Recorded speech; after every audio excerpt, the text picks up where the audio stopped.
অয়নের এই ধরনের কথা শুনে জয় বড়সড় একটা ধাক্কা খেল, সাথে কষ্ট আর লজ্জা দুটোই। জয়ের চোখে পানি টলমল করছে। জয় কিছু বলতে যাবে, তখনই অয়ন বলল, আপনি এখন আসতে পারেন ডক্টর, 6:30 দেখা হবে। জয় কথা না বাড়িয়ে চলে গেল। আরোহী কিছুদিন ধরে খেয়াল করছে যে তার স্বামী অনেক রোজ রাতে খুব দেরি করে ফেরে, মাঝরাতে কারোর সাথে ঘন্টাখানিক কথা বলে। আরোহী জিজ্ঞেস করলে বলে বিদেশের ক্লায়েন্ট হলে কি আরোহীর সামনে কথা বলা যায় না? বারান্দায় কথা বলা লাগবে কেন? বিয়ের 4 বছরে অনেককে এত অচেনা কোনোদিনও লাগেনি যা ইদানিং লাগছে। 4 বছরের বিয়ের পরিচয় তো আলাদা। তার আগে যে 5 বছরের প্রেম, 9 বছরের এত সুন্দর সম্পর্কে কবে এমন দূরত্ব এলো বুঝিনি আরোহী। বিয়ের প্রথম 3.5 বছর আরোহীকে মনে করত তার চেয়ে লাকি এই দুনিয়ার কোনো মেয়ে নেই। এত ভালোবাসা কেয়ার করতো অনেক। এই তো সেদিনের কথা, আরোহী যখন বলল যে অনেক, আমি মা হতে চলেছি। অনেক খুশিতে পাগল প্রায়, আরোহীকে মাটিতে যেন পাই রাখতে দিত না। প্রেগনেন্সির 9 মাস অনেক অফিসে যায়নি, অফিসের কাজ বাসায় বসে করেছে, আর দিনরাত আরোহীর খেয়াল রেখেছে। আর যেদিন রুশের জন্ম হলো সেদিন অনেক খুশিতে কেঁদে দিয়েছিল। সারা হাসপাতাল, অফিস, পাড়া প্রতিবেশীদের মিষ্টি খাইয়েছিল। অফিসের স্টাফদের সেই মাসের বোনাস দিয়েছিল।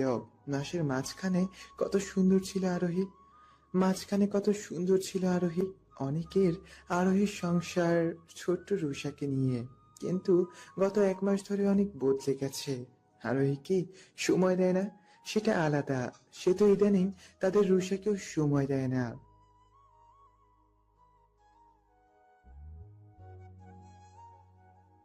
সে অনেক রোজ 8 ঘন্টা অফিস করে ক্লান্ত শরীরেও ফিরেই হাত মুখ ধুয়ে রুষার সাথে 2 ঘন্টা খেলা করত। সেই অনেককে গত 1 মাস ধরে রুষার সাথে 5 মিনিটও খেলে না। 2 বছরের 6 মাসের বাচ্চাটা সারাদিন তো এই অপেক্ষায় থাকে যে কখন তার বাবাই আসবে আর তার সাথে খেলা করবে। আরোহীর এখনো 1 মাস আগে সেই দিনের কথা মনে আছে, যেদিন কলিং বেল বাজার সাথে সাথে রুষে গুটি গুটি পায়ে দৌড়ে দরজা খুলে বাবাইয়ের ডেকে 2 হাত বাড়িয়ে দিয়েছিল প্রতিদিনের মতন। অনেক রুষাকে কোলে নিয়ে কপালে দুটো চুমু দিয়ে ভেতরে নিয়ে এসেছিল। ফ্রেশ হবে বলে রুষাকে নামিয়ে দিয়ে রুমে যেই গেল, রুষা তো প্রতিদিনের মতন সব খেলনা বই নিয়ে অনেকের জন্য বসেছিল, যে অনেক ফ্রেশ হয়ে এসে খেলবে। অনেক ফ্রেশ হয়ে নিচে ঠিকই এলো, কিন্তু রুষার সাথে খেললো না। আরোহীকে খাবার দিতে বলে উপরে চলে গেল। আরোহী খাবার এক হাতে নিয়ে আরেক হাতে রুষার হাত ধরে উপরে গেল। খাবার হাতে দিতেই অনেক খেয়ে নিল। খাবার শেষ হবার সাথে সাথে রুষা অনেকের হাত ধরে টানতে লাগলো।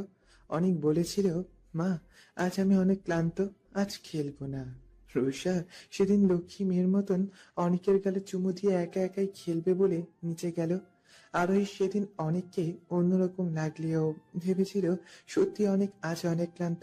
কিন্তু এরপর থেকে 5-7 দিন গেল, রোজ অনেক একই কথা বলে। আরোহী আর রুষাকেও অ্যাভয়েড করে। রুষাও সে কয়দিন রোজ আশা করেছিল অনেকের কাছে যেতে, আর মন খারাপ করে ফিরে আসতো। আর একদিন অনেক বেল দেওয়ার সাথে সাথে রুষা তার সামনে গেলে রুষাকে পাশ কেটে সে রুমে চলে গেল। রুষা অনেকের পিছনে পিছনে গিয়ে অনেকের হাত ধরে টানা আরম্ভ করলো। অনেক হয়েছে, আজ বাবাই রুষার সাথে খেলা করতেই হবে। বাবাই বাবাই টল টলো কেলা কেলা না, এখন না, যাও পরে। কেলা কেলা টল টলো। বললাম তো না, যাও। এই বলে ঝাড়ি মেরে হাত সরিয়ে নিল। সেই সময় আরোহী রুমে ঢুকে সবটা দেখে নিল। আরোহী রুষার দিকে তাকালো, রুষার চোখে পানি টলমল করছে। অনেক, এমন করছো কেন? ভালোভাবে তো বলা যায়। কি হয়েছে তোমার ইদানিং? অনেক। চুপ, যাও তো এখান থেকে, জাস্ট লিভ। আর অনেক রুষার হাত ধরে টেনে টেনে আরোহীর হাতে দিয়ে বলল, যাও, একে সরাও এখান থেকে। আরোহীর চোখ বেয়ে 2 ফোঁটা জল বেয়ে গেল। এসব মনে করে সেদিনের পর থেকে অনেক পুরোই পাল্টে গিয়েছে তাদের সম্পর্ক। রুষা ওই দিনের পর থেকে আর অনেকের কাছে যায় না, খেলতে চায় না, রুষার ছোট্ট মনটা অনেকের সেদিন খারাপ আচরণে কি বুঝেছিল জানা নেই। তবে সেই থেকে যে বাবার প্রতি অভিমানের বিশাল পাহাড় তার মনে সৃষ্টি হয়েছে এটা ভালোই বোঝে আরোহী। অরু অয়নের কথা মতো নিজের হাতে চাদর কেচে ছাদে রোদে দিয়ে আসলো। বেলা বাজে 1:30। অরু শাড়ি চেঞ্জ করে নিল। চাদর ধুতে চেয়ে শাড়ি ভিজে গিয়েছে। শাড়ি চেঞ্জ করে পরনের শাড়িটাও ধুয়ে আবার ছাদে যেয়ে মেলে দিল। এখন অরুর পরনে একটা সুতির হলুদ শাড়ি। বিছানায় নতুন চাদর বিছিয়ে খাটে হেলান দিয়ে বসলো অরু। ক্লান্ত লাগছে তার। রাজ্যের ঘুম ভর করলো অরুকে। আয়ন লাঞ্চ খেতে ক্যান্টিনে যেতেই ধাক্কা খেলো জয়ের সাথে। সরি। বলেই উপরে তাকাতেই অয়নকে দেখে সে হা করে তাকিয়ে আছে। It's okay. বলেই জয়াকে পাশ কাটিয়ে চলে গেল। খেতে বসলো। জয়া হুট করেই অয়ন যে টেবিলে বসা সেখানে বসে পড়লো আর বলল, স্যার, বাইরের খাবার এখন খাওয়া ঠিক না। দেখেন করোনা ভাইরাসের যে প্রকোপ, আমি বাসা থেকে নিজের হাতে রান্না করে এনেছি। প্লিজ এখান থেকে খান। না, আমি রোজ যা খাই তাই খাবো। আর আপনি কি বলতে যাচ্ছেন যে হাসপাতালে ক্যান্টিনের খাবার অস্বাস্থ্যকর? মানে আপনি আমার ম্যানেজমেন্টের উপরে সন্দেহ করছেন? আমি এদের পর্যাপ্ত টাকা দিয়ে রেখেছি, এরা স্বাস্থ্যকর খাবার ছাড়া সরবরাহ করে না। না, আমি কাউকে কোনো দোষ দিচ্ছি না, কিন্তু আপনি আজ আমার হাতের খাবারই খাবেন। Please please please. বলো। শোনো, আজ তাড়াতাড়ি ফেরার কথা ছিল কিন্তু মনে আছে? বিকেলে বাড়ি যেতে হবে না? পরশু ভাইয়ের বউ ভাত। ও, মনে ছিল না। কাল সকালে যাব। আজ ফিরতে পারবো না জলদি। এটা কেমন কথা হলো? না, তুমি আজই আসবে। কিচ্ছু জানি না আমি। বললাম তো পারবো না বলে ফোন কেটে দিল। অনিককে নিয়ে আরোহী ব্যাগ গুছানো কমপ্লিট করেছে। রুষাকে রেডি করে নিয়ে আরোহী ব্যাগপত্র নিয়ে বের হয়ে গেল অনেকের অফিসের উদ্দেশ্যে। অনেকের অফিসে পৌঁছে ব্যাগ আর রুষাকে গাড়িতে রেখে আরোহী ভিতরে ঢুকলো। আরোহীকে দেখে সবাই দাঁড়িয়ে সালাম দিল। আরোহী অনেকের কেবিনে নক না করেই ঢুকে গেল। অনেক মনোযোগ দিয়ে ফাইল দেখছে। সারপ্রাইজ! তুমি? শুধু আমি না, সাথে ব্যাগপত্র আর আমার মেয়েও আছে। তারা গাড়িতে। চল তো এখন। কোথায়? বললাম না বাড়ি যাব, চল। What the are you crazy? বলিনি তোমাকে যে আজ যেতে পারবো না, তাও তুমি এমন ব্যাগপত্র নিয়ে আসো? কোন সেন্সে? যাও বাসায় জলদি, গো। তুমি চিৎকার করছো কেন অনেক? সবাই কি ভাবছে দেখো, কাচের দরজা, সবাই তাকিয়ে আছে এদিকে। আমি কি করেছি? তুমি ননসেন্সের মতো কাজ করলা কোন আক্কেলে? আরোহী এবার কেঁদে দিল। কিভাবে কথা বলছো তুমি? এত খারাপ বিহেভ কেন করছো? এই শোন, যা সর। মাথা গরম করে দেয়, ভালো মুডটা নষ্ট করে দিল। আরোহী অনেকের তুই তুকারি দেখে হতবাক। অনেক, তোমার কি হয়েছে? তুই তুকারি করছো তুমি আমার সাথে? যাও, তুমি বাসায় যাও এখন প্লিজ। মাথা আর গরম করো না, সিক্রেট করো না, আর জাস্ট লিভ। তুমি বদলে গেছো অনেক, বদলে গেছো। এই বলে অনেকের কলার ধরে কাছে টেনে নিল আরোহী। কাছের দরজার বাইরে দাঁড়িয়ে সবাই ওদের দেখছে। অনেকের মাথায় এবার রক্ত উঠে গেল। আরোহীকে সরিয়ে ঠাস করে একটা চর বসিয়ে দিল। সন্ধ্যা 6:30। জয় সব ফাইল রেডি করে যেই না অয়নের কেবিনে ঢুকতে যাবে, দেখলো অয়ন ফোনে কথা বলতে বলতে একটা ছেলেকে ইশারা করলো। ফোন রেখে জয়াকে বলল, সব ডিটেলস ওকে বুঝিয়ে দেন doctor Joya. He is my new assistant Saim Ahmed. এই বলে অয়ন বের হয়ে গেল। জয়ের মন খুব খারাপ হয়ে গেল। এবার একটু হলেই ও কেঁদে দেয়। অয়ন বাসায় ফিরে আসলো। মাথাটা তার খুব ব্যথা। রুমে ঢুকে দেখে তার বউ ঘুমাচ্ছে। মোবাইল ওয়ালেট ডেস্কে রেখে ওর কাছে গেল সে। তারপর কি ভেবে টাওয়েল নিয়ে ওয়াশরুমে চলে গেল অয়ন। দরজা আটকানোর শব্দে ওর ঘুম ভাঙলো। সে কি 7:30 বাজে? আমি এতক্ষণ ঘুমিয়েছি। ঘুমের ঠেলায় তো দুপুরে খাওয়াও হয়নি। ওর মাথায় হাত। ওয়াশরুমে কিসের শব্দ? উনি চলে এসেছেন? ওর দ্রুত পায়ে নিচে চলে গেল। কাজের বুয়ারা সবাই লাইন দিয়ে স্টার জলসা সিরিয়াল দেখছে। ওরও কাউকে কিছু না বলে রান্নাঘরে গেল। এক গ্লাস লেবুর শরবত বানিয়ে উপরে নিয়ে গেল। যাওয়ার সময় বুয়াদের উদ্দেশ্য করে ওরু বলল, তাহলে আমি তো দুপুরে কিছু খাইনি, আপনারা একবারও তো আমাকে ডাকলেন না খেতে। বুয়ারা থাওয়া হয়ে গেছে। সেলিনা ওর কথা উত্তর দিয়ে বলল, নতুন বউ কত ডাকিছে তোমারে, তুমি তো কি ঘুম উঠলাই না।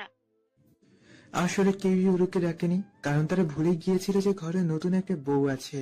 আসলে এত বছরের অভ্যাস তো একাই দুপুরে খাওয়ার, নতুন মানুষকে তারা ভুলে গিয়েছিল। ওরু সেলিনার কথা শুনে আর কিছু বলল না, উপরে চলে গেল। ওরু রুমে ঢুকতে দেখে অয়ন শাওয়ার নিয়ে খালি গিয়ে বের হচ্ছে। ওরুকে দেখে টাওয়ালটা রেখে পকেটে হাত দিয়ে দাঁড়ালো। ওরু অয়নের কাছে গিয়ে গ্লাসটা এগিয়ে দিয়ে বলল, এটা খেয়ে নিন, অফিস থেকে এসেছেন, নিশ্চয়ই খুব ক্লান্ত। শরবত বুঝি খাওয়া যায়? দাও। অয়ন ঢকঢক করে পুরোটা সাবার করলো। সত্যি রিলিফ লাগছে। অয়ন গ্লাসটা পাশে রেখে ওরুর কোমর ধরে নিজের কাছে নিয়ে গেল। কি বলছিলে যেন তখন? আমার কোথাও কেটেছে কিনা? ওটা তোমার রক্ত। কিন্তু আমার তো হয়নি। কি হয়নি? অয়ন ওরুকে ছেড়ে খাটে গিয়ে আধশোয়া হয়ে বলল, বুঝলাম, তুমি হয় অনেক চালাক, না হয় খুব বোকা। যাক, এদিকে এসো। অয়নের কাছে টাকায় ওরুর বুকটা ধুক করে উঠল। তাহলে কি এখন আবার অয়ন ওসব করবে? ওরু ধীর পায়ে অয়নের কাছে গেল। অয়ন ওরুর হাত ধরে কাছে বসালো। মাথাটা খুব ব্যথা করছে, চেপে দাও। ওরু অবাক হলো। কি হলো? দাও। ওরু কাঁপা কাঁপা হাতে অয়নের মাথায় হাত দিয়ে চেপে দিচ্ছে, আর অয়নের চোখ বন্ধ। এরকম 8 ঘন্টা যাওয়ার পর হঠাৎ অয়ন চোখ খুলে তাকালো ওরুর দিকে, একটা নেশা ভরা চোখে। হয়েছে, আর লাগবে না, কিছুটা রিফ্রেশ লাগছে। আর বাকিটা? অয়ন উঠে বসে ওরুর দুগালে 2 হাত দিয়ে টাচ করলো।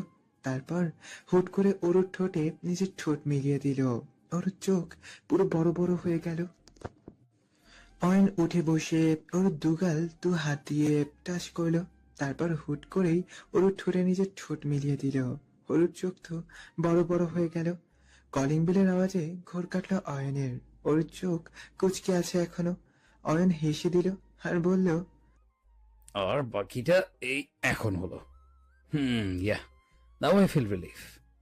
ওরও এবার চোখ খুলে মাথা নিচু করে তাকিয়ে আছে। এই, তুমি কিস করতে পারো না কেন? কেমন করে ঠোঁট শক্ত করে রাখো? সবসময় আমি দিব নাকি? তুমি আমাকে দেবে না? কি কি দেব? এক ভ্রু উঁচু করে তাকিয়ে আছে এবার। তোমার মাথা। ওরু মাথা নিচু করে আছে আর বলে, মনে হয় বাবা এসছেন। এসেছেন না, এসেছে, এখন এসেছে। যাও দেখে আসো। ওরু দ্রুত উঠে যেতে নিলে অয়ন আবার বলল, হ্যাঁ রে, বেশ দ্রুত হাঁটতে পারতো। আমি তো ভাবছিলাম তোমার পা সবসময় বরফের মতো জমে থাকে, তাইও তো আস্তে হাঁটো। কিন্তু না, আমার কাছে আসতে গেলে হাঁটা দ্রুত হয় না শুধু। ওরু আর দেরি না করে এক প্রকার দৌড়ে চলে গেল রুম থেকে। অয়ন আবার আগের মতন শুয়ে চোখ বন্ধ করে থাকলো। ওরু নিজের দুগালে 2টো হাত দিয়ে চেপে নিচে নামছে, আর টমেটোর মতন লাল হয়ে আছে। নিচে নেমে দেখলো অহনা নয়, বরং আরেকটা মেয়ে দাঁড়িয়ে আছে, সাথে একটা ছোট মেয়ে। সেলিনা বুয়া দরজা খুলে বলল, বড় আম্মা যে, কিরাম আছো? আরে রুষা মা, আহো আহো। ওরু এবার বুঝলো এটা তার বড় ননদ। মুখে প্রশস্ত হাসি নিয়ে দৌড়ে গেল নিচে। আসসালামু আলাইকুম আপু, কেমন আছেন? এই তো, কি খবর? ভালো। হাই, কি নাম? লুসা। রুষা? সবাই সোফার ঘরে বসলো। আরোহীর মন যে কত খারাপ সেটা শুধু আরোহী জানে। আজ তার সব থেকে প্রিয় মানুষটা যে তার গায়ে হাত তুলেছে। খুব কাঁদতে ইচ্ছে হচ্ছে তার, কিন্তু উপায় নেই। এই বাসায় সবাই যে বুঝে যাবে তাহলে।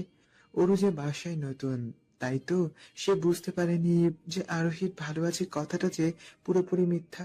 আরোহী যে ভালো নেই এটা এখনো ওরুর অবুঝ মনে বোঝেনি। আরোহী যে কত চঞ্চল তাও জানে না ওরু। ওরু তো সেই থেকে রুষার সাথে খেলা করতে ব্যস্ত। আরোহীর আজ দুপুর থেকে খাওয়া হয়নি, এখন ওর খুব দুর্বল লাগছে। ওরু, কি রান্না হয়েছিল আজ দুপুরে? সেটা তো জানি না আপু। মানে খাওনি তুমি দুপুরে? ওরু মাথা নাড়িয়ে না বলল। আরোহী তখনই মিনু সেলিনাকে ডাকলো। আপু মানে আমি ঘুমাই গেছিলাম। থাক, আর খালাদের হয়ে সাফাই গাইতে হবে না। আমার ভালো জানা আছে ওনাদের স্বভাব। খালা, নতুন একজন মানুষ বাসায় আছে, ভুলে গেছেন বুঝি? কেন এমন করেন আপনারা? এতদিনের কথা না হয় আলাদা ছিল, যে বাবা ভাইয়া আর বোনও বাহিরে থাকতো বলে দুপুরে তেমন রান্না বান্না হতো না বাসায়। কিন্তু এখন থেকে নেক্সট টাইম যেন এমন না হয়। এখন দ্রুত খাবার দেন আমাদের। আরোহী ওদের সাথে কথা শেষ করে অরুকে বলল, অরু ভাইয়া আজও অফিসে গেছে তাই না? গিয়েছিলেন কিন্তু ফিরে এসেছেন। তাই ভাইয়া বাসায়, আসছি আমি। বলে আরোহী দৌড়ে উপরে অয়নের রুমে গেল। অরু এদিকে রুষার সাথে খেলায় মগ্ন। রুষাও যেন অরুকে পেয়ে সেই খুশি, বান্ধবী বানিয়ে নিয়েছে রুষা অরুকে। দরজা খোলার শব্দে অয়ন চোখ খুলে তাকালো। আরোহী ভাইয়ের কাছে গিয়ে বসলো। কেমন আছিস ভাইয়া? ভালোই। কি হয়েছে, কেটেছিস কেন? কই? বল কি হয়েছে। না তো, কে বলেছে? আমি বুঝি। বেশি বুঝিস তুই ভাইয়া। আচ্ছা, অরু যে দুপুর থেকে না খেয়ে আছে, ওকে খেতে বলিসনি কেন? না খাও নাকি? জানতাম না। না খেয়ে থাকার কি আছে? ও কি ইচ্ছা করে না খেয়ে আছে? জানিস না খালারা কি রকম? খালাদের সংসার তো এটা না, এটা ওর সংসার, ওকেই সামলাতে হবে। ও বাসায় নতুন ভাইয়া, সব বুঝতে সময় লাগবে। হুম। চল একসাথে খাবো। এখন খাবো না, বাবা আগে আসুক তারপরে খাবো। তুমি ওরকে নিয়ে খেয়ে নাও। আরোহী চলে যেতে নিলে অয়ন বলল, বনু, অনেক আসেনি কেন? অনেকের কথা শুনে আরোহীর চোখে পানি চলে এলো। অয়নের দিকে না ফিরেই বলল, কাল আসবে, আজ অফিসে কাজ ছিল। আর উষা? নিচে অরুর সাথে খেলছে। আচ্ছা যা, আমি আসছি। আরোহী বের হতে হতে চোখের পানি মুছে নিল। অয়ন ঠিকই বুঝতে পেরেছে যে আরোহী কাছে। ওর ভারী গলা শুনে বুঝেছে ও। আরোহীর মলিন চেহারাটা অয়নের চোখ এড়ায়নি। আমার বনুটা তো আগের মতো প্রাণ চঞ্চল নেই, জানতে হবে আমাকে সবটা। অয়ন দ্রুত পায়ে গেল বাইরে। আরোহীর সাথে একসাথে নামলো। দুজন নেমে দেখে রুষা অরুর কোলে ঘুমিয়ে পড়েছে। আরোহী কিছু বলতে গেলে অরু হাত দিয়ে হুশ করে ইশারা করলো, বলল, আমি ওকে খাইয়ে দিয়েছি। আরোহী হাসলো। অয়ন সিঁড়িতে দাঁড়িয়ে অরুকে দেখছে। তারপর কাছে যেয়ে অরুর কোল থেকে রুষাকে কোলে নিয়ে উপরে চলে গেল। চলো অরু, খেয়ে নি আমরা। দুজন খেতে বসলো। রাতে অহনার বাবা বাসায় ফিরে এলে অয়ন নিচে খেতে এলো। খাবার টেবিলে অয়ন, বিয়েটা যে তাড়াহুড়াই হলো, পরশু বউ ভাত কি ঠিক হবে নাকি আরো 4-5 দিন পিছাবো? কেউই তো তেমন জানে না। ইনফ্যাক্ট তোমার হাসপাতালের কেউ জানে না। কাট করতে তো সময় লাগবে।